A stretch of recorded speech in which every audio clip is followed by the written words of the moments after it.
নমস্কার বন্ধুরা, আশা করি আপনারা ভালো আছেন। তো আজকে যে ভিডিওটা নিয়ে এসেছি আপনাদের কাছে, যে টপিকটা নিয়ে এসেছি, এটা খুব ইন্টারেস্টিং বিষয়, এবং এটা একটা বিরল রোগ, একটা নার্ভাস সিস্টেমের ডিসঅর্ডার। প্রথমে কিছুটা এই রোগটা সম্পর্কে বলতে গেলে উম, আহ, কিছুটা আপনাদেরকে সাসপেন্সে রাখছি। সেটা হচ্ছে, ধরুন আপনি কোনো একটা নেমন্তন্ন বাড়িতে খেতে গেছেন, বা এনি হাও কোনো রেস্তোরাঁয় খেতে গেছেন, বা বাইরে থেকে কোনো আপনি স্ট্রিট ফুড খাচ্ছেন, খেয়ে দিয়ে এলেন, এসে খাওয়া দাওয়া করে শুলেন টুলেন। পরের দিন সকালবেলা উঠতে গিয়ে আপনি দেখছেন যে আপনার হাতটা মুভ করছে না, পাটা মুভ করছে না, পেশিটা মুভ করছে না, হাত পাটা ঝিমঝিম করছে, অস্থির অস্থির লাগছে। ঠিক যেমন কী বলবো, প্যারালাইসিস টাইপের একটা কন্ডিশনের মতো প্রাথমিকভাবে সৃষ্টি হয়েছে। প্যারালাইসিস রুগীদের ক্ষেত্রে আমরা যেমন দেখি যে তারা হাত পা মুভমেন্ট করতে পারে না, পেশি মুভমেন্ট করতে পারে না। এছাড়া আরও অনেকে হয়। অথবা ধরুন আপনি কোনো একটা রোগের কারণে, কোনো একটা পার্টিকুলার কারণে কোনো একটা ভ্যাকসিন নিয়েছেন, বা সেই ভ্যাকসিনটা দিয়ে নেওয়ার অনেক দিন হয়েও গেছে। তা সেই ভ্যাকসিনটা নেওয়ার পর কিছুদিন সময় পরে আপনি সেম সিমটমটা পাচ্ছেন, যে পক্ষাঘাত হলে বা পক্ষাঘাতের কাছাকাছি গেলে যেরকম সিচুয়েশানটা সৃষ্টি হয়, যে হঠাৎ করে হাত পা মুভমেন্ট করা যাচ্ছে না, কথা বলা যাচ্ছে না, মুখটা একটু বেঁকে গেছে, এরকম ধরনের একটা সিচুয়েশান ক্রিয়েট হয়েছে। This is a very rarest of the rare disease. এবং এটা ভারতবর্ষে প্রতি 1 লক্ষে 1 থেকে 2 জনের মধ্যে হয়, এবং সারা বিশ্বের মধ্যে দেখতে গেলে প্রতি 1 লক্ষে 1 থেকে 5 জনের মধ্যে, 1 থেকে 5 জনের প্রতি 1 লক্ষ পিছু 1 থেকে 5 জনের মধ্যে ঘোরাফেরা করে। আর ভারতবর্ষের ক্ষেত্রে প্রতি 1 লক্ষ পিছু 1 থেকে 2 জনের মধ্যে ঘোরাফেরা করে। রোগটার নামটা আমি একটু পরে বলছি, কিন্তু এটা খুব ইন্টারেস্টিং, এবং টোটালটাই নার্ভের, মানে আমাদের স্নায়ুতন্ত্রের ডিসঅর্ডারের ফলে এই রোগটা হয়। তাহলে স্নায়ুতন্ত্রের ডিসঅর্ডারের ফলে যদি এই রোগটা হয়, এটা একটা অন্যতম একটা সিনড্রোম, যেটাকে বলা হয় গুলেনবার্গ সিনড্রোম। ঠিক আছে, এটা নামটাও হয়তো অনেকে জানে না, বা যারা আর কি নার্ভের বা নিউরোলজিস্ট হন, ডাক্তারবাবুরা হন, তারা এটা সম্পর্কে সম্যক পরিচিত, কারণ তারা যেহেতু এই বিষয়টা নিয়ে পড়াশোনা করেছেন, এবং এই রোগের ট্রিটমেন্টও হয়তো কেউ না কেউ কোনো না কোনো জায়গায় করেছেন। আর যারা মেডিকেলে ডাক্তার হওয়ার জন্য পড়াশোনা করছেন, তারা নার্ভাস সিস্টেম চ্যাপ্টারে বা নিউরোফিজিওলজিতে নিশ্চয়ই এটা পড়বেন। ইভেন 11-12 ক্ষেত্রেও হয়তো অল্প হলেও একটু ছুঁয়ে যাওয়ার ব্যাপার রয়েছে। কিন্তু এবার আমি ডাক্তারি 11-12 থেকে সোজাসুজি মাধ্যমিকে চলে যাব। যদি বলে কেন, যেহেতু এইটা একটা নার্ভাস সিস্টেম রিলেটেড প্রবলেম, বা নার্ভাস সিস্টেম ডিসঅর্ডারের ফলে এই ডিজিজটা হয়, তাহলে সবার আগে আমাদেরকে জেনে নিতে হবে, আমি রোগটায় পরে আসবো, কী করে হয়, কেন হয়, হলে কী হয়, সিমটম সেটা আমি পরে আসবো। তার আগে 8 থেকে 80 যারা সাধারণ মানুষ রয়েছেন, তাদের পক্ষে তো ওই জিনিসটা অত জটিল করে বললে তারা তো বুঝতে পারবেন না। তা আমার কাজটা হচ্ছে জটিল থেকে জটিলতর জিনিসটাকে খুব সাধারণভাবে আপনাদের সামনে উপস্থাপিত করা, যাতে আপনারা ব্যাপারটা বুঝতে পারেন। স্টুডেন্টরা যারা রয়েছেন, তারা তো কম বেশি জটিল বা কঠিন জিনিসটাকেও তারা অল্প হলেও কিছু পরেও বুঝে নেয়, কিন্তু সাধারণ মানুষের জন্য, অ্যাওয়ারনেসের জন্যে, সচেতনতার জন্যে তাদের তো প্রাঞ্জল ভাষায় তাদের মতো করে জিনিসটা বলাটাই হচ্ছে, আমি সেও মনে করি এটা আমার দায়িত্ব। এনিহাও, তা স্টুডেন্ট বা অন্য কেউরা তো আমাদের পড়াশোনার ক্ষেত্রে নার্ভাস সিস্টেম সম্পর্কে জানেন কম বেশি, কিন্তু সাধারণ মানুষের পক্ষে অতটা ডিটেলস জানা তাদের পক্ষে সম্ভব নয়। তাই সমস্ত জনের জন্যেই আমি এই বিষয়টাকে একটু সহজ করে বলছি, কিন্তু ওই সাসপেন্সটা আমি রেখেই দিলাম, যে আপনি কোনো একটা অনুষ্ঠান বাড়িতে গেছেন, বা বাইরে স্ট্রিট কর্নারে কিছু খেয়েছেন, বা ওটা কি বলে, কোনো ভ্যাকসিন বা কিছু নিয়েছেন, হঠাৎ করে দেখলেন সেইটা করার কিছু দিনের পরে আপনার খাওয়া দাওয়ার পরে পেট টেট খারাপ হলো, তারপরে একটু পায়খানা টায়খানা গেলেন, বা একটু লুজ মোশন হলো, বা ভ্যাকসিনের ক্ষেত্রে সেই সব জিনিসটা ঘটলো না, কিন্তু হঠাৎ করে দেখলেন ঘুম থেকে উঠে আপনি ঘুম থেকে উঠতে পারছেন না, মনে হচ্ছে আপনার মতো প্যারালাইসিস হয়ে গেলে যে সিমটমগুলো আছে, সেটা কেন, এটা সাসপেন্স হইলো, সেটা সবার লাস্টে আমি উদ্ঘাটন করে দিল। কিন্তু এই রোগটা বোঝার জন্য সবার আগে আমাদের বুঝতে হবে কি, আমাদের নার্ভাস সিস্টেম সম্পর্কে। নার্ভাস সিস্টেম মানে হচ্ছে স্নায়ুতন্ত্র, মানে হচ্ছে ধরুন আমরা প্রতিনিয়ত কী করছি, স্পেশাল সেন্সগুলো দিয়ে আমরা কাজ করছি, দেখছি, শুনছি, কোনো কিছু খেলে তার স্বাদ পাচ্ছি, এগুলো যেমন করছি নার্ভের দ্বারা। অ্যাট দ্য সেম টাইম আমরা হাঁটাচলা করছি, কথা বলছি, কেউ কোনো কথা বললে তার এগেন্সটে রিয়্যাক্ট করছি সেই অনুযায়ী, বা আমরা হাঁটাচলা করতে গিয়ে কোনো জায়গায় কোনো কিছু পায়ের তলায় কিছু পিন বা পেরেক বা কিছু ফুটলো, সেটা থেকে আমরা নিজেকে বাঁচার জন্য সঙ্গে সঙ্গে রিয়্যাক্ট করছি। ঘুমন্ত অবস্থায় বা আধঘুমন্ত অবস্থায় ধরুন আমরা এক জায়গায় বসে আছি, সেখানে মশা বা অন্য কিছু কামড়ালো, আমরা না জেগে ঘুমন্ত অবস্থায় মশাটাকে তাড়িয়ে দিলাম। These are all action doing by our nervous system. এই সমস্ত কার্যকারিতাগুলো আমাদের নার্ভাস সিস্টেম দ্বারা পরিচিত হয়। আরও সোজাভাবে বললে আমাদের হাত, পা, মুখ, মাথা সমস্ত জায়গায় নার্ভ ছড়িয়ে রয়েছে, ঠিক আছে। আমাদের হাতের ওপরে যদি কোনো কিছু বসে, আমরা সেটা বুঝতে পারছি যে একটা মাছি বসেছে, সেই একটা ইম্পালসটা আমাদের ব্রেনে গেল, ব্রেন আমাদের ইম্পালসটাকে ফিডব্যাক করে বললেই মাছিটাকে তাড়িয়ে দাও। বা আপনি কোনো একটা জায়গায় কোনো গরম বা ঠান্ডার উপর কিছু পা দিয়েছেন, সেটা ঠান্ডা বা গরম রিয়ালাইজেশনটা ওখানে একটা রিসেপ্টর আছে, সেই অনুভূতিটা আমাদের ব্রেনে দিল, ব্রেন বললো ওখান থেকে তুমি তোমার পাটা সরিয়ে নাও, আমরা পাটা সরিয়ে নিলাম, ঠিক আছে। এইবার আমি একটু ভেতরে ঢুকছি। প্রথম কথা হচ্ছে নার্ভাস সিস্টেম মানে হচ্ছে মানুষের শরীরের মধ্যে নার্ভাস সিস্টেমটা কী। মানুষের শরীরের মধ্যে যেটাকে বাংলায় বলে স্নায়ুতন্ত্র, নার্ভাস সিস্টেমের 3টে পার্ট আছে। একটা হচ্ছে সেন্ট্রাল নার্ভাস সিস্টেম, একটা পেরিফেরাল নার্ভাস সিস্টেম, একটা হচ্ছে autonomous nervous system. Central nervous সিস্টেমের মধ্যে কী আছে না, ব্রেন আছে আর স্পাইনাল কর্ড আছে। আর পেরিফেরাল নার্ভাস সিস্টেমের মধ্যে কী আছে না, ব্রেন থেকে বেরোনো 12 পেয়ার ক্রেনিয়াল নার্ভ আছে, আর স্পাইনাল কর্ড থেকে বেরোনো 31 পেয়ার স্পাইনাল নার্ভ আছে। আর অটোনোমাস নার্ভাস সিস্টেমের মধ্যে কী আছে না, সিম্প্যাথেটিক নার্ভ আছে, প্যারাসিম্প্যাথেটিক নার্ভ আছে। সিম্প্যাথেটিক নার্ভ হচ্ছে 15 পেয়ার, আর প্যারাসিম্প্যাথেটিক নার্ভ হচ্ছে 7 পেয়ার। তাহলে কী বললাম, নার্ভাস সিস্টেমের 3টে পার্ট আছে, সেন্ট্রাল নার্ভাস সিস্টেম, ব্রেন আর স্পাইনাল কর্ড নিয়ে এটা গঠিত। আচ্ছা, অটোনোমাস নার্ভাস সিস্টেমের মধ্যে কী আছে, ব্রেন, যার মধ্যে থেকে 12টা ক্রেনিয়াল নার্ভ বেরিয়েছে, আর স্পাইনাল কর্ড আছে, স্পাইনাল কর্ডের থেকে বেরিয়েছে 31 পেয়ার স্পাইনাল নার্ভ।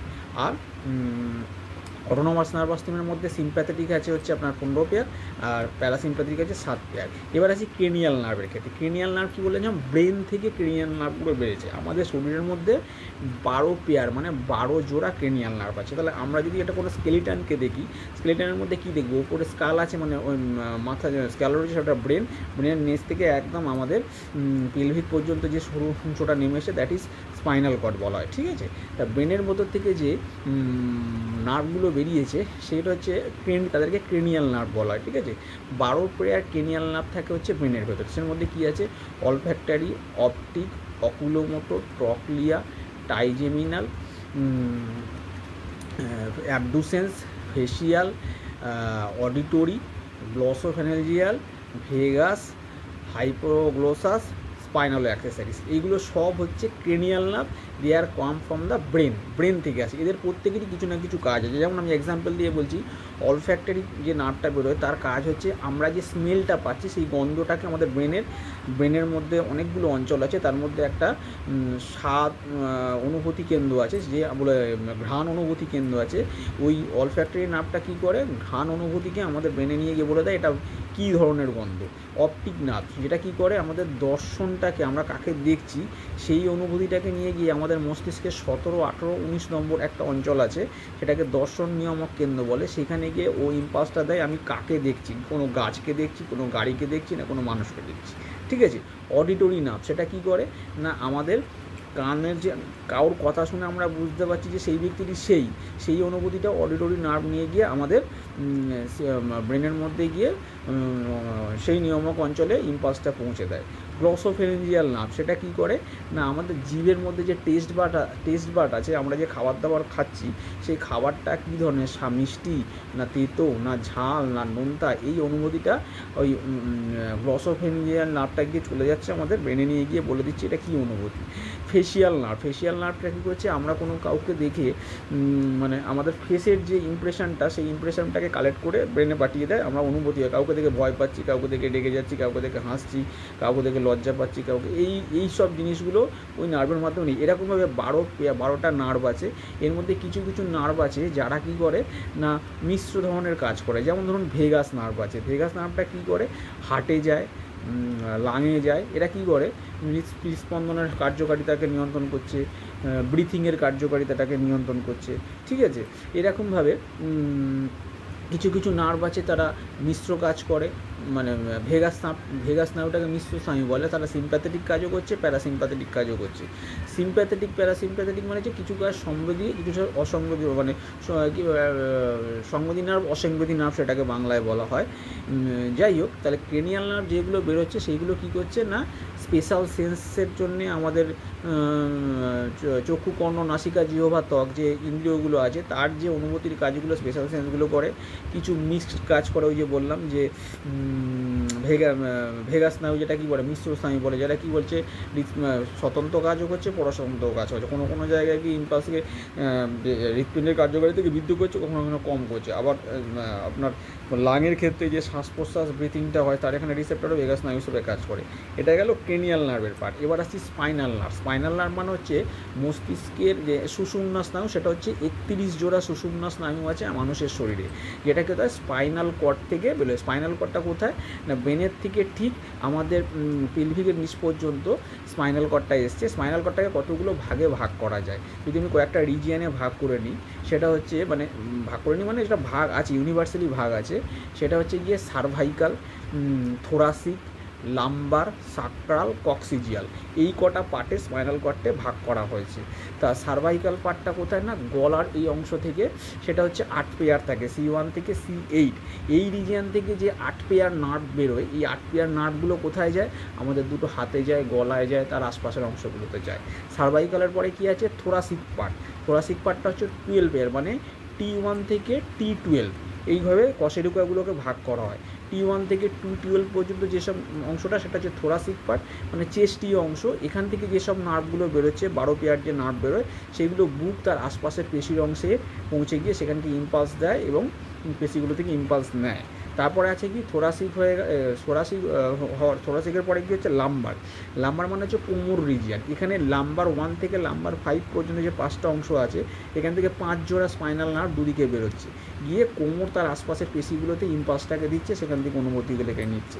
লাম্বারের পরে কি চলে আসছে সাক্রাল, সেটাও হচ্ছে 5 পেয়ার, মানে S1 থেকে S5, সেখান থেকে যে নার্ভগুলো বেরোচ্ছে সেগুলো কী করছে, ওই রিজিয়নের মাসেলগুলোতে মধ্যে ইম্পালস দিচ্ছে এবং ওখান থেকে নিচ্ছে। এইগুলো সাক্রালের নিচের যে অংশ, সেটা হচ্ছে থোরাসিক, সেটা হচ্ছে কক্সিজিয়াল পার্ট। কক্সিজিয়াল পার্ট মানে হচ্ছে স্পাইনাল কর্ডটা যে অংশটা গিয়ে আমাদের পেছনের দিকে যে কক্সিক্স বলে একটা ইনারটিভ অর্গ্যান আছে, যার কোনো কাজ নেই, সেই অর্থে আমাদের শরীরের নিষ্ক্রিয় অঙ্গার, সেই কক্সিক মানে একদম শেষ প্রান্তে গিয়ে ওটা হচ্ছে 1 পেয়ার থাকে, এবং ওখানে যে নার্ভগুলো থাকে ওই পেলভিক রিজিয়ান বা ওই রিজিয়ানের পেশিগুলো থেকে ইম্পালস নেয়। তাহলে 31 জোড়া স্পাইনাল নার্ভের আমি পার্টগুলো বললাম, তারা কোথায় কোথায় কোন কোন রিজিয়নে ছড়িয়ে সেখান থেকে ইম্পালস নেয় এবং ইম্পালস দেয় সেটাও বললাম। তাহলে সেন্ট্রাল নার্ভাস সিস্টেম হয়ে গেল, পেরিফেরাল নার্ভাস সিস্টেম হয়ে গেল। এবার আসছে গিয়ে autonomous nervous system. Autonomous nervous system মানে হচ্ছে স্বয়ংক্রিয় স্নায়ুতন্ত্র যেটাকে বলা হয়। তার মধ্যে সিম্প্যাথেটিক আছে, প্যারাসিম্প্যাথেটিক আছে। সিম্প্যাথেটিক নার্ভ কটা আছে, 15 পেয়ার, আর প্যারাসিম্প্যাথেটিক আছে কত, 7 পেয়ার। এদের কাজটা অদ্ভুত। এদের কাজটা কি, ধরুন আমাদের শরীরের মধ্যে যে সমস্ত বিভিন্ন অর্গ্যানগুলো রয়েছে, যেমন ধরুন লাং রয়েছে, কিডনি রয়েছে, হার্ট রয়েছে, স্টমাক রয়েছে, এই সমস্ত রিজিয়ানে এরা কখনো কখনো কী করছে, কিছু কিছু ক্ষেত্রে সেই সব অর্গানগুলোর কাজগুলোকে বেশি পরিমাণে উদ্দীপিত করে দিচ্ছে, আর at the same time balance করার জন্য কখনো কখনো সেই কাজগুলোকে অবদমিত করে দিচ্ছে। অর্থাৎ ইম্পালসটা সেটাকে এমনভাবে করে যে মনে হচ্ছে যেন কখনো কখনো সেই অর্গানটাকে বলছে তুমি ঠিকঠাক করে করো, আবার পরমুহূর্ত সেই অর্গানটার কাজটাকে অবদমিত করে দিচ্ছে। এটা হচ্ছে এই যে ইম্পালসটা, মানে ওই যে ওই রিজিয়ানের মধ্যে কী ধরনের কাজগুলো হচ্ছে, ওই অর্গানের মধ্যে কী ধরনের কাজগুলো হচ্ছে, তার ইম্পালসটা আমাদেরকে কেনে দিচ্ছে। বা সাপোজ ধরুন ওই অর্গানেরও পার্টিকুলার স্টমাকে বা লাঙে বা প্যানক্রিয়াসে কোনো একটা জায়গায় কোনো সেলে কোনো প্রবলেম হলো, কোনো অ্যাবনর্মালিটি দেখা গেলো, তার জন্য কোনো যদি পেন জেনারেট হয়, তখন কিন্তু সেই পেনটাকে সে ক্যারি করে নিয়ে এসে স্পাইনাল কর্ডের থ্রু দিয়ে গিয়ে আপনার ব্রেনে দিয়ে দেবে। তাহলে এই হচ্ছে মোটামুটি নার্ভাস। এইবার আমি আরেকটু ডিটেলসে যাই। আমাদের আশপাশে কোনো আমাদের বাড়ি তৈরি করতে গেলে কি লাগে, ইট লাগে। তাহলে একটা বাড়ির একটা একক হচ্ছে কি একটা ইট। তেমনি স্নায়ুতন্ত্রের গঠনগত কার্যগত একক হচ্ছে কি নিউরন। এবার নিউরন আমি ক্লাস 10-এ ফিরে যাওয়ার কথা কেন বললাম, যে আমরা আমাদের কাছে সবাই খুবই পরিচিত হচ্ছে গিয়ে যে আমাদের সব পরীক্ষায় আসতো যে একটা নিউরনের ছবি। এখন নিউরনের ছবিটা দেখলেই আমাদের চোখে আপছা মনে পড়ে কি, যে নিউরনের কী কী পার্ট আছে। নিউরনটা হচ্ছে কি, অসংখ্য নিউরন দিয়ে একটা স্নায়ু তৈরি হয়। তাহলে স্নায়ুতন্ত্রের গঠনগত কার্যগত এককে তো আমরা নিউরন বলছি। তাহলে স্নায়ুটা কি? স্নায়ু হচ্ছে কি অসংখ্য পেরিনিউরিয়াম, এন্ডোনিউরিয়ান এবং এপিনিউরিয়ান। কী বললাম? পেরিনিউরিয়াম, এন্ডোনিউরিয়ান আর এপিনিউরিয়াম দ্বারা আবৃত একাধিক স্নায়ুতন্তুকে একটা নার্ভ হিসাবে আমরা ডিনোট করি, মাফ করবেন, হিসাবে ডিনোট করি। তাহলে পেরিনিউরিয়াম, এন্ডোনিউরিয়াম, এপিনিউরিয়াম দ্বারা আবৃত একাধিক স্নায়ুতন্তুকে আমরা একটা নার্ভ বলে ডিনোট করি। এবার যদি আমি ভাবুন যে প্রত্যেকটা নার্ভের মধ্যে স্নায়ুকোষ আছে, এবার নিউরনটাকে যদি আমি মাইক্রোস্কোপের তলায় ফেলি, আমি কি দেখব না, ওপরের দিকে দেখব একটা ডেনড্রাইট পার্ট, তারপরে ডেন্ডন, তারপরে একটা কোষদেহের মধ্যে নিউক্লিয়াস রয়েছে। কোষদেহের পরের অংশটাকে আমরা কি বলবো? অ্যাকশনের গায়ে আবরণগুলোকে আমরা কি বলবো? মায়োলিন শীথ। দুটো মায়োলিন শীথের মাঝখানে যে গ্যাপটা আছে সেটাকে কি বলবো? র্যানভিয়ারের পর্ব। তারপরে শেষের দিকে হচ্ছে গিয়ে কি আপনার অ্যাকশন হিলক। ঠিক আছে, তাহলে ওপরে কি ডেনড্রাইট, তারপরে ডেন্ডন, তারপরে বডি মানে কোষদেহ, তারপরে হচ্ছে গিয়ে আপনার অ্যাকশনের উপরে কি আশপাশে ঘিরে আছে কি মাইলন শীথ। দুটো মাইলন শীথের মাঝখানের অংশটাকে কী বলবো? র্যানভিয়ারের পর্ব। নিচের অংশটাকে কী বলবো? অ্যাকশন হিলক। এবার লক্ষ্য করুন, আমাদের আপচা মনে আছে সবারই কম বেশি, একটা নিউরন শেষ হয়ে গিয়ে আর একটা নিউরন যখন শুরু হয়, মানে একটা নিউরনের অ্যাকশন হিলক শেষ আর একটা নিউরনের ডেনড্রাইটের শুরু, মাঝখানে যে গ্যাপ জায়গাটা থাকে তাকে বলা হয় সাইনাপস। তাকে কী বলা হয়? সাইনাপস। এর মধ্যে অনেকগুলো নিউরো ট্রান্সমিটার থাকে, যেমন ধরুন অ্যাসিটাইল কোলিন, গাবা মানে গামা অ্যামাইনো বিউটারিক অ্যাসিড, তারপরে ধরুন ডোপামিন। এগুলোর কাজ হচ্ছে একটা নিউরন থেকে ইম্পালসকে পরবর্তী নিউরনে নিয়ে যাওয়া, ওই নিউরো ট্রান্সমিটারগুলোর কাজ। এবার ধরুন অসংখ্য নিউরন দিয়ে একটা স্নায়ু তৈরি হয়েছে, ঠিক আছে, তাহলে কি হলো, সেই নিউরনগুলো দিয়ে পুরোটা স্নায়ু হয়েছে, তাহলে কোনো একটা ইম্পালস, সেই ইম্পালসটা ভালো হোক বা খারাপ হোক, এইভাবে নিউরনগুলোর মাধ্যমে মানে অ্যাজ এ হোল স্নায়ুগুলোর মাধ্যমে এটা আমাদের ব্রেনে যাবে, ব্রেন সেই অনুযায়ী কাজ করে আমাদের রিয়াক্ট করবে। এবার সাপোজ ভাবুন আমাদের স্পাইনাল কর্ডটা মেজরিটি কোন রোলটা প্লে করে না, যে সমস্ত নার্ভগুলো ব্রেনের দিকে যাচ্ছে আর যে সমস্ত নার্ভগুলো ব্রেন থেকে নিচের দিকে যাচ্ছে তার ইম্পালসগুলোকে সেখানে কেন্দ্রীভূত করে তার নেয়। মেন কাজটা করে রিফ্লেক্স আর্কের ক্ষেত্রে। একটা সোজা উদাহরণ দিয়ে বলি, ধরুন আপনাকে একটা মশা কামড়ালো মানে আপনার ওপরে কোনো একটা কোষের ওপরে কামড়াচ্ছে, সেখানে কি আছে? রিসেপ্টার আছে, মানে গ্রাহক আছে, ওই ডেনড্রাইটগুলো আছে। সেই রিসেপ্টারটা কী করবে না, এই যে মশাটা যে কামড়াচ্ছে সেই ইম্পালসটাকে নিয়ে এসে কোথায় আসবে? ওই সাইনাপসের মধ্যে ঢোকাবে। সাইনাপস থেকে ইম্পালসটা পরবর্তী অ্যাকশনে যাবে, গিয়ে ডেন্ডনে যাবে, ডেন্ডার থেকে নিউরনে যাবে, সেইখান থেকে স্পাইনাল কর্ড হয়ে উদ্দীপনাটা ব্রেন চলে যাবে, ব্রেনের কাছে যাবে। কিন্তু ব্রেনের কাছেও পৌঁছাতে হয় না। দেখবেন ঘুমন্ত অবস্থা অনেক সময় মশা কামড়ালে আমরা কিন্তু ঘুম থেকে উঠে এসে মশাটাকে মারি না, অটোমেটিক্যালি আমরা ঘুমন্ত অবস্থাকে মশাটাকে মেরে দিই। এটা করাচ্ছে কি? এটা হচ্ছে রিফ্লেক্স আর্কের মাধ্যমে হচ্ছে, থ্রু আউট স্পাইনাল কর্ড দিয়ে হচ্ছে। তাহলে একটা মশা কামড়ানোর ইম্পালসটা নার্ভের ভেতর দিয়ে এলো, সেটা স্পাইনাল কর্ডে গেল, স্পাইনাল কর্ড বুঝতে পারলো যে একটা কেউ এসছে, সে ডিস্টার্ব করছে, সে কি না করলে পরবর্তী মানে রিসেপ্টার যেটা গ্রহণ করলো কারক অংশ দিয়ে সে বলে দিল তুমি মশাটাকে উড়িয়ে দাও, তোমরা ঘুমন্ত অবস্থায় উড়িয়ে দিই। এবার যদি আমি অ্যাজ পার অ্যাজ ব্রেনের কনসার্নে আসি, এবার ধরুন আপনি হাঁটতে হঠাৎ করে আপনার পাটা একটা পেরেকের মধ্যে ফুটলো বা একটা পিনে ফুটলো, সঙ্গে সঙ্গে আপনি পাটাকে তুলে ফেলবেন। কারণ কি? কয়েক ফিউ সেকেন্ডও বললে হয় না, তার থেকেও কম সেকেন্ডের মধ্যে আমাদের পায়ের নিচ থেকে ব্রেন পর্যন্ত একটা ট্র্যাক গেছে, নার্ভ, সেটাকে গলবুড়াকে ট্র্যাক্ট বলা হয়। সেই অনুভূতিটা কী করে? সঙ্গে সঙ্গে ব্রেনে নিয়ে যায়, ব্রেন সঙ্গে সঙ্গে আপনাকে বার্তা দিয়ে দেবে যে আপনি পাটা ওখান থেকে সরিয়ে নিন।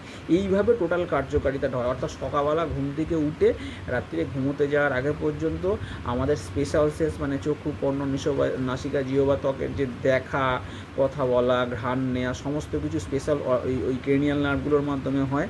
এবং আমাদের শরীরের ভেতরে যে অর্গ্যানগুলো রয়েছে, যেমন লাং, কিডনি, স্টমাক, প্যানক্রিয়াস, যা রয়েছে তার ভেতরে যে কার্যকারিতাগুলো সিম্প্যাথেটিক নার্ভের মাধ্যমে হয়েছে।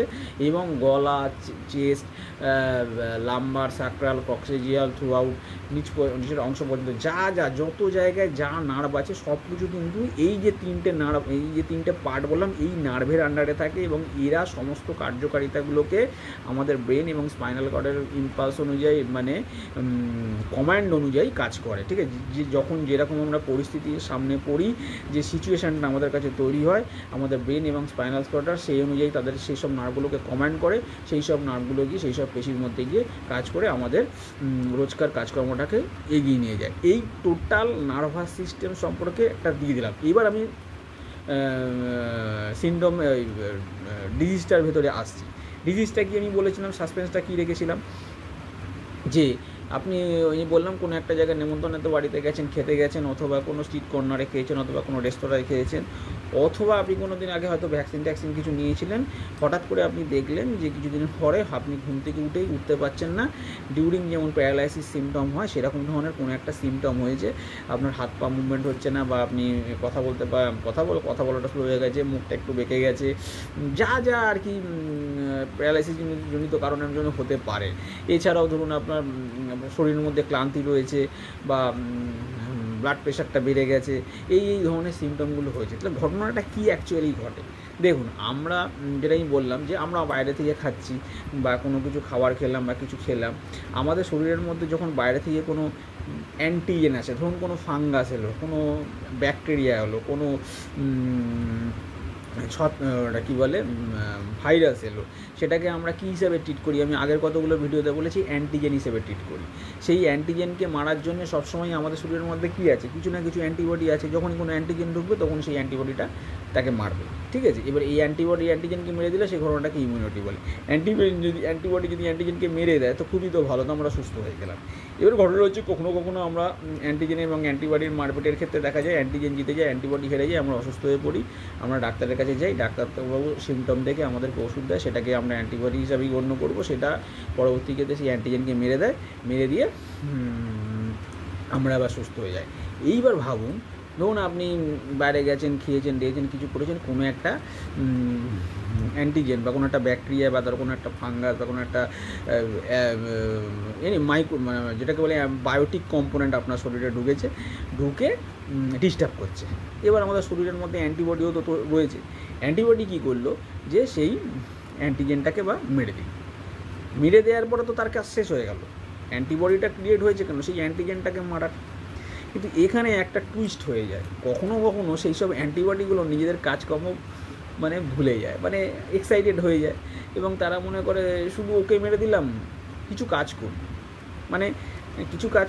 এমন কিছু কাজ করবো, তাদের যদিও আর কিছু কাজ করার নেই, তাদের কাজ শেষ। তাদের কাজ ছিল এই বাইরে থেকে অ্যান্টিজেনটা ঢুকবে আর সেই অ্যান্টিবডিটা সেই অ্যান্টিজেনটাকে মেরে দেবে। ঠিক আছে, এটাই তার কাজ ছিল। এটা ছাড়া কিন্তু তার কাজ নেই। ভগবান তাকে তাদের জন্যই বানিয়েছে যে তুমি বাইরের লোককে, বাইরের শত্রুকে আসলে মেরে দেবে। কিন্তু কখনো সেই অ্যান্টিবডিগুলো ভিলেনের মতো কাজ করে, এবং কী বলবো, বলে না যে ঘরশত্রু বিভীষণ, এর মতো কাজ করে। কী করবে অ্যান্টিবডিগুলো? নেই কাজ তো খইবাজ বলে একটা কথাই আছে। কী করবে সেই অ্যান্টিবডিগুলো? গিয়ে ওই যে বলেছিলাম নার্ভের গায়ে মায়োলিন সিট আছে, অ্যানভিয়ারের পর্ব আছে, আছে, ওরা গিয়ে ওই মায়োলিন সিটগুলোকে নষ্ট করতে থাকে, খেতে থাকে, ডিস্টার্ব করতে থাকে, ড্যামেজ করতে থাকে। ঠিক সেম ঘটনা ঘটে ভ্যাকসিনের ক্ষেত্রে। ভ্যাকসিন মানে কি? বাইরে থেকে অ্যান্টিবডি ঢুকিয়ে দেয়। বিভিন্ন ধরনের ছোটোবেলা থেকে আমরা ভ্যাকসিন নিই, বা হঠাৎ কোনো বড় কোনো কিছু এনভায়রনমেন্টাল এফেক্ট হলো, যেমন করোনা হলো, আমরা ভ্যাকসিন নিলাম। কাজ কী হলো? ওদের কাজ কি? শরীরের মধ্যে অ্যান্টিবডিটাকে ঢুকিয়ে দেয়। সেই অ্যান্টিবডিটা মেমোরি সেলের মধ্যে ঢুকিয়ে থাকবে। ভবিষ্যতে কোনো দিন কোনো করোনার অ্যান্টিজেন ঢোকে, তখন মেমোরি সেলটা অ্যাক্টিভেট হয়ে সেখান থেকে অ্যান্টিবডিটা বেরিয়ে ওই অ্যান্টিজেনটাকে মেরে দেবে। তাই সেক্ষেত্রেও অ্যান্টিবডি তৈরি হলো। কিন্তু এই দুটো ক্ষেত্রেই দেখা যায় কখনো ক্ষেত্রে এই অ্যান্টিবডিগুলো নিজের কাজকর্ম করা ভুলে যায়। নিজের কাজটা করে তোরা নিজের মতো করে বডির মধ্যে থাক, ভবিষ্যতে যদি তোদের কোনো প্রয়োজন হয় তোরা এবার অ্যাক্টিভিটার মারবি। ওরা কী করে না, এইটুকু কাজ করে ভালো লাগছে না, অন্য কাজ করি সে সেম সাইড গোল দিয়ে দেয়। তখন কি করে, যে ওই শরীরের ভেতরে যত নার্ভ আছে, সেই নার্ভের ভেতরে যে মায়োলিন সিটগুলো আছে সেইগুলোকে নার্ভগুলোকে আস্তে আস্তে অ্যাটাক করে দেয়। এটাকে বলা হয় অটো ইমিউন ডিসঅর্ডার। অ্যাটাক করে দেয়। অ্যাটাক করে দেওয়ার ফলে কী হয়, সেই নার্ভের কার্যকারিতাটা নষ্ট হয়। আমি কী বলেছিলাম, একটা স্নায়ুকোষের শেষ আর একটা স্নায়ুকোষের শুরু, তার মাঝখানের যে গ্যাপটা, দ্যাট ইজ সাইনাপস। সেই সাইনাপসের মধ্যে কী থাকে? নিউরোট্রান্সমিটার থাকে। নিউরোট্রান্সমিটার মানে অ্যাসিটাইলকোলিন, গাবা, বিউটেরিক অ্যাসিড। এদের কাজ কি? একটা স্নায়ু থেকে ইম্পালসকে অন্য স্নায়ুতে নিয়ে যাওয়া। এইবার ধরুন নিউরোট্রান্সমিটার তো সাইনাপসে রইল, আগের সাইনাপস আর পরের আগের নিউরন আর পরের নিউরন, তার মাঝখানে নিউরোট্রান্সমিটার, আর টোটালটাই হচ্ছে একটা লম্বা নার্ভ। এই নার্ভগুলোর মধ্যে অসংখ্য নিউরন আছে, স্নায়ুকোষ আছে। তাহলে আগের স্নায়ুকোষ, নিচের স্নায়ুকোষ, মাঝখানে নিউরোট্রান্সমিটার। আপনাকে কেউ আপনার কোনো আগুনের ছ্যাঁকা লেগেছে, বা কেউ পিন ফোটাচ্ছে, বা কেউ বা কোনো টেস্টের অনুভূতি আসছে, বা কোনো কাউকে দেখতে চাইছেন, এগুলো সবই তো একটা ইম্পালস। প্রত্যেকটাই একটা ইম্পালস। কোনো ইম্পালস হচ্ছে খুব সুখদায়ক, কোনো ইম্পালস হচ্ছে খুব যন্ত্রণাদায়ক, বা বোথ আর দ্য ইম্পালস। সেই ইম্পালসটা যাবে কোথায়? হয় স্পাইনাল কর্ডে যাবে, না ব্রেনে যাবে, ব্রেন সেই অনুযায়ী রিঅ্যাক্ট করবে। এবার যে পথটা, যে ট্র্যাকটা এই ইম্পালসটাকে বয়ে নিয়ে পার্টিকুলার ওই রিজিয়ানে যাবে, সেই যাওয়ার পথে যদি নিউরোট্রান্সমিটার থাকা সত্ত্বেও, প্রথম নার্ভ থেকে তো নিউরোট্রান্সমিটার বার্তাকে পরের নিউরনের মধ্যে ঢুকিয়ে দিল, কিন্তু দেখা গেল ওই নিউরনের ভেতরে যে মাইলোন শিটটাকে, সে অ্যান্টিবডিগুলো নষ্ট করে ফেলেছে, র্যানভিয়ারের পর্মটাকে নষ্ট করে দিয়েছে, অ্যাকশন হিলকের প্রান্তটাকে পুরো নষ্ট করে দিয়েছে, অ্যাজ এ হোল নিউরনটাকে নষ্ট করে দিয়েছে। এরমভাবে পর যদি নিউরনগুলো নষ্ট হতে থাকে, তাহলে সেই নার্ভটার আর রইলটা কি? সেই নার্ভটা কি ইম্পালসটা নিয়ে যেতে পারবে? অ্যাজ এ রেজাল্ট কী হবে? আপনার কাছে কোনো ইম্পালস আসা সত্ত্বেও আপনি সেই ইম্পালসের এগেনস্টে রিয়্যাক্ট করতে পারবেন না। মানে একটা পেশিকে আপনি পেশির মধ্যে যে একটা পেন জেনারেট হচ্ছে, সেই পেনের অনুভূতিটা তো সেই নার্ভের ভেতর দিয়ে এসে আপনার ব্রেনে যেতে হবে, কিন্তু সেই অনুভূতিটাকে বহন করার ক্ষমতা সেই নার্ভটার থাকবে না, বিকজ অফ সেই নার্ভটা ড্যামেজ হয়ে গেছে। অ্যাজ এ রেজাল্ট এইভাবে যদি পুরো সারা শরীরের মধ্যে যে নার্ভগুলো ড্যামেজ হতে থাকে, তাহলে নার্ভের কার্যকারিতা হ্রাস পাবে। দেওয়ার কী হবে না, সেই পেশিটার কার্যকারিতা কমে যাবে, অর্থাৎ পেশিটা কাজ করতে পারে। এবার ভেবে দেখুন, আমি যে 12 পেয়ার ক্রেনিয়াল নার্ভের কথা বলেছিলাম, 31 পেয়ার স্পাইনাল নার্ভের কথা বলেছিলাম, 15 পেয়ার সিম্প্যাথেটিক নার্ভ বা 7 পেয়ার প্যারাসিম্প্যাথেটিক নার্ভের কথা বলেছিলাম, প্রত্যেকটা নার্ভের তো শরীরে একটা কাজ আছে। অটোনোমাস নার্ভগুলোর কথা বলেছিলাম, যে ভেগাস নার্ভ হৃৎপিণ্ডের কার্যকারিতাকে নিয়ন্ত্রণ করে, কখনো কখনো হৃৎস্পন্দনকে বাড়ায়, কখনো কমায়। At the same time vagus nerve কী করে, লাংয়ের মধ্যে যে আমরা ইন্সপিরেশন নিচ্ছি, লাংটা সংকুচিত, লাংটা ফুলছে, এক্সপিরেশনের সময় কি হচ্ছে, লাংটা ফুলে যাচ্ছে, ইন্সপিরেশনের সময় চুপসে হয়ে যাচ্ছে। এই শ্বাসক্রিয়ায় বঙ্কিওলের মধ্যে দিয়ে, ট্র্যাকিয়া, বঙ্কিওল, অ্যালভিওলের মধ্যে দিয়ে যে শ্বাসবায়ুর আদান প্রদানটা হচ্ছে, সেই টোটাল জিনিসটাকে কন্ট্রোল করছে কে? Vagus nerve. কিন্তু এই ইন্সপিরেশন অর্থাৎ ফুসফুসের কার্যকারিতাটাকে কন্ট্রোল করছে। কার্যকারিতাকে কখনো ফুসফুসের কার্যকারিতাকে বাড়াচ্ছে, কখনো হচ্ছে কমাচ্ছে। তখন প্রচণ্ড পরিমাণে হঠাৎ করে আমাদের দম নেওয়ার জন্য বায়ুর দরকার আছে, তখন কী হবে, যে জোরে আমরা আর কি এক্সপিরেশন করছি, তাহলে এইটা কন্ট্রোল করছে ব্রেনের থ্রু দিয়ে ওই ভেগাস নার্ভ। আবার কখনো কখনো আমাদের প্রেশার নিচ্ছিও না, দরকার হচ্ছে না, ইচ্ছা করে চেপে বসে আছি, সেটাও কন্ট্রোল করছে vagus nerve.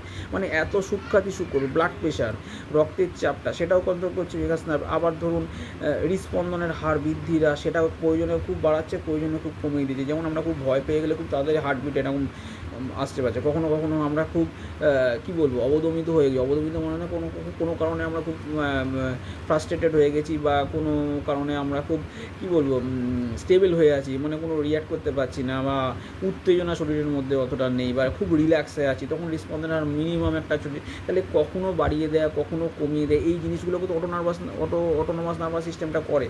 At the same time পাকস্থলীর ভেতরে বলুন, প্যাঙ্ক্রিয়াসের ভেতরে বলুন, স্টমাকের ভেতরে, লিভারের ভেতরে বলুন, সমস্ত জায়গায় যে কার্যকারিতা, অর্গানগুলোর কার্যকারিতা কখনো বাড়ানো, কখনো কমানো, এগুলো তার control by the autonomous nervous system. তাহলে এই নার্ভগুলো, এই অংশগুলো যদি ড্যামেজ হয়ে যায়, তাহলে সেই কার্যকারিতাটা কি কন্ট্রোল হবে? মনে হয় হবে না। এছাড়া আমাদের কি বললাম, দুটো হাত, দুটো পা সারা শরীরের মধ্যেই যে নার্ভগুলো ছড়িয়েছে, সেই নার্ভগুলো যদি কোনো কারণে ড্যামেজ হয়ে যায়, তখন কি আমরা সেই কার্যকারিতা করতে পারবো? তাহলে এই রোগটার জন্যে এই নার্ভগুলো যে কার্যকারিতাগুলো করে সারা দিন ধরে, সেই কার্যকারিতাটা কি এফেক্ট করবে, নষ্ট হবে, করতে পারবে না। অ্যাজ এ রেজাল্ট কী হবে, যে কিছু সিমটমের মধ্যে দিয়ে সেটা আস্তে আস্তে যখন চরম পর্যায়ে সিমটমে পড়বে, চরম পর্যায়ে তো মৃত্যু হয়, কিন্তু তার আগের জন্য আমি ছোটো কিছু যেমন হাত পা ঝিনঝিন করবে, অবশ হয়ে আসবে, শরীর খুব দুর্বল লাগবে। তারপরে ধরুন ওই যে বললাম হৃৎস্পন্দনের কার্যকারিতাটা নিয়ন্ত্রণ করে, সেটা হয়তো ডিস্টার্ব হবে, শ্বাস প্রশ্বাসের কার্যকারিতাটাকে ডিস্টার্ব হবে, যার ফলে শ্বাস প্রশ্বাস নেওয়াটা, শ্বাসকষ্টের জায়গাটা একটা তৈরি হওয়ার প্রবণতা থাকে। এবার হাত পা অন্যান্য অংশে যে আমরা পেশি মুভমেন্ট করি, মাসেল মুভমেন্ট করি, সবই তো নার্ভের দ্বারা, সেটা যদি না হয় সেটা মুভমেন্ট করতে পারবে না, যার ফলে কী হবে, ওই অংশগুলো স্টেবল হয়ে যাবে, স্থবির হয়ে যাবে। তাহলে ওটা কিসের দিকে যাচ্ছে, পক্ষাঘাতের দিকে যাচ্ছে। এর মধ্যে একটা ছোট্ট করে জিনিস দেখুন, ওই যে বললাম না, হৃদস্পন্দনের হার কার্যকারিতাকে নিয়ন্ত্রণ করে ভেগাস নার্ভ। তারপরে ধরুন ফুসফুসের এক্সপিরেশন ইন্সপিরেশনকে বা ফুসফুসের হাইপার হয়ে কার্যকারিতা বা লো হয়ে কার্যকারিতাকে নিয়ন্ত্রণ করে ভেগাস নার্ভ। তাহলে এই নার্ভটা ডিস্টার্ব হয়ে গেলে, তাহলে হৃদস্পন্দনের হারটা যদি ইরেগুলার হয়ে যায় বা অবদমিত ডিস্টার্ব হয়ে যায় প্রচুর পরিমাণে, তাহলে কি হৃদস্পন্দন, হার্ট স্ট্রোক বা হার্ট অ্যাটাক বা অন্য কিছু হওয়ারও চান্স থাকে, সেক্ষেত্রে মৃত্যু হতে পারে। এবং লং টার্মে যে এফেক্টটা হয় সেটা তো আমি বললাম, ধরুন মৃত্যু হলো না, সে মানে প্যারালাইজড হয়ে গেল, সে আর কার্যকারিতা কিছু রইল না। তাহলে এইটা হচ্ছে খুবই একটা ক্রিটিক্যাল, একটা বিরল টাইপের একটা রোগ। এটাকে বলা হয় গুলেনবিয়ার সিনড্রোম বলা হয়। এবং এটা মানে হঠাৎ করেই হয়, এটা মানে কেউ কোনো দিন ভাবতে পারবে যে কেউ কোনো বাড়িতে হঠাৎ করে সে খেয়ে অসুস্থ হলো বা কোনো ডিহাইড্রেশন হলো বা কোনো পেটের প্রবলেম হলো, সেখান থেকে একটা লোকে বাইরে থেকে কী দেখবে, পেটের প্রবলেম হয়, প্যারালাইসিস হয়ে গেল, বা কোনো একটা ভ্যাকসিন নেওয়ার পরে কিছুদিনের মধ্যে প্যারালাইসিস হয়ে গেল। কিন্তু ভেতরের বিজ্ঞানটা হচ্ছে এইটা, যে এই ঘটনার জন্য এটা হতে পারে। যদিও এইগুলো তার এফেক্টে আসে, যে তার স্বাদ ঠিকঠাক মানে যদি আমি এই ডিজিজটার সিমটমগুলো বলি বা এফেক্টগুলো বলি, সেটা কী হবে, যে স্বাদ অনুভূতি থাকবে না, চোখের দৃষ্টিটা খারাপ হতে থাকবে, যেহেতু অপটিক নার্ভের ওপর প্রেশার পড়ে, শোনার ক্ষেত্রে সমস্যা হতে পারে, সবই তো নার্ভ দ্বারা কন্ট্রোল হয়। তারপরে ধরুন ওই যে বললাম যে হৃদস্পন্দনের হার বৃদ্ধি পেতে থাকে, শ্বাসক্রিয়ার হার বৃদ্ধি পেতে থাকে, বা শ্বাসক্রিয়ার কার্যকারিতা ব্যাঘাত ঘটে, যার ফলে শ্বাসকষ্ট হয়, অন্যদিকে রক্তচাপ বাড়তে পারে, মানে হাই প্রেশার হতে পারে। এবং ফাইনালি কি হয় না, চরম জায়গায় গেলে পক্ষাঘাতের দিকে একটা ব্যাপার থাকে, মানে প্যারালাইটিক পেশেন্ট হয়ে যায়, পেশেন্ট প্যারালাইসিসের মতো কন্ডিশন, প্যারালাইসিস হয়েই যায়। এবার প্রশ্ন হচ্ছে তবে সলিউশন বলতে আধুনিক চিকিৎসা ব্যবস্থায় এখন অনেক কিছুই ওষুধ চলে আসছে। এটা ভালো কনসালটেশন করবে যারা নিউরোলজিস্ট আছেন, ডাক্তারবাবুরা, তারা তো এই ব্যাপারগুলো নিয়ে পড়াশোনা করেছেন, সুতরাং তারা এই ব্যাপারটা নিয়ে ভালো বলতে পারবেন। তবুও যেটা বলা হয় যে এই ধরনের কেসে প্রথমে তো হসপিটালাইজেশন মাস্ট, ডাক্তারের অবজারভেশন মাস্ট যদি এরকম ধরনের ঘটনা ঘটে। তাছাড়া দেখুন, সাধারণ বিজ্ঞানের ছাত্র হিসাবে আমি এই কথাটা বলতে পারি, সেটা বলাটা আমার দূরদর্শিতার বাইরে, যেহেতু আমি তো ডাক্তারবাবু যারা আছে তারা বেশ স্পেশাল অ্যাডভাইস দিতে পারেন। যেটা কনসেপ্ট, সেটা হচ্ছে গিয়ে বিজ্ঞান কী বলছে, বিজ্ঞান বলছে যে কী কারণে এটা হলো, যে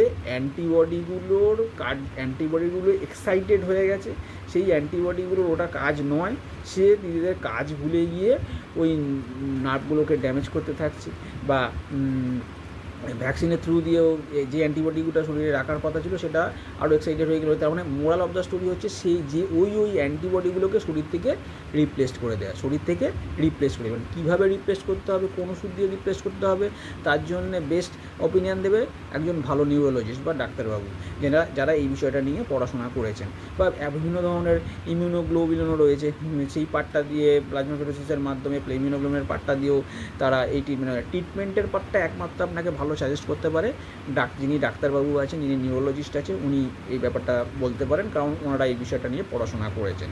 এনিহাও আশা করি আপনাদের এই রোগটা সম্পর্কে, এই যে রোগটা সম্পর্কে আছে আলোচনা করলাম, আপনাদের কাছেও হয়তো নতুন লাগবে, সাধারণ মানুষের কাছে যারা নিউ মেডিকেল স্টুডেন্ট আছে তারা অল্প বিস্তর এর সম্পর্কে জানবেন, কারণ তারা এই বিষয় নিয়ে পড়াশোনা করেন।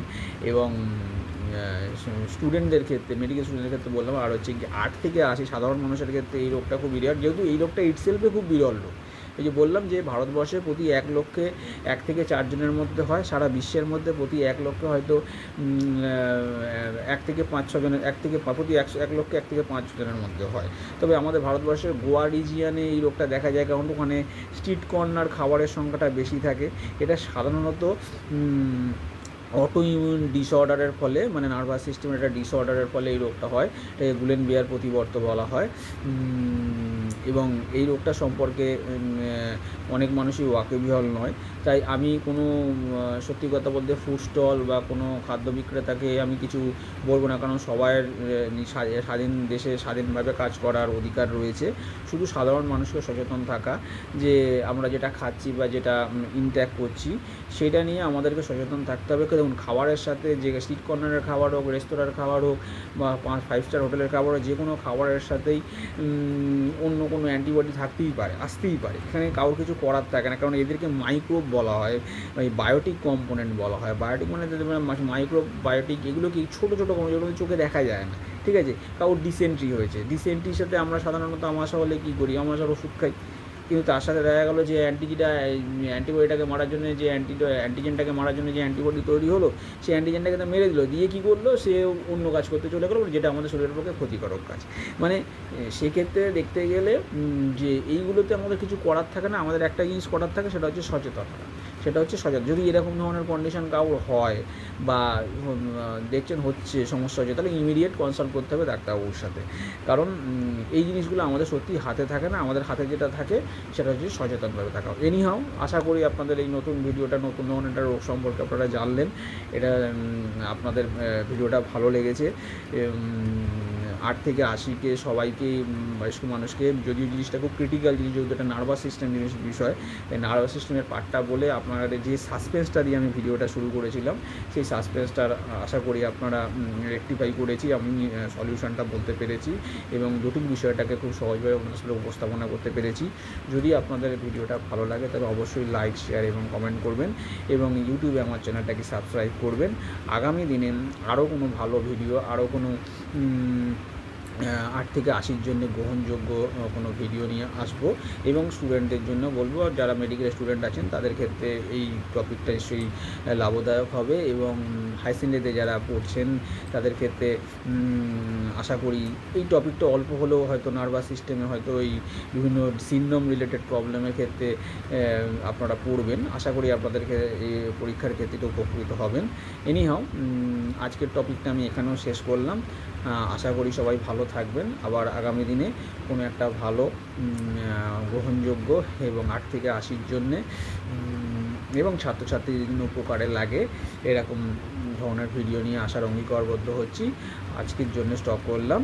আশা করি ভালো থাকবেন। ধন্যবাদ।